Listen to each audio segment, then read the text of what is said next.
አሰላሙ አሌይኩም ወረህመቱላሂ ወበረካቱ። ሰላም ተመልካቾቻችን፣ ዛሬ ደግሞ በክፍል 4 ወደ መጽሐፍ ምዕራፍ 1 ከገጽ 16 እስከ 20 ወደ ሰፈረው ታላቅ ነጥብ እንለፍ። የህፃናት መብት በሀገራችን በኢትዮጵያ በምን ላይ የተመሰረተ ነው? በመጽሐፍ ውስጥ በሰፊው እንዳብራራሁት የህፃናት መብት መሰረቶች በሶስት ዋና ዋና ምሰሶች ላይ የቆሙ ናቸው። አንደኛ፣ ህገ መንግስታዊ መሰረት ማለትም በኢፌዴሪ ህገ መንግስት አንቀጽ 26 ላይ በግልጽ የተቀመጠ መብታቸው። ሁለተኛ፣ ዓለም አቀፍ ስምምነት ነው።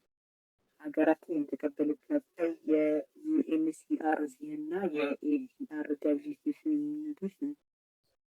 ሶስተኛ፣ ሃይማኖታዊ እና ባህላዊ እሴቶች፣ በተለይም ደግሞ በሸሪዓ ህግ ለህፃናት የተሰጠው ታላቅ ጥበቃ ነው።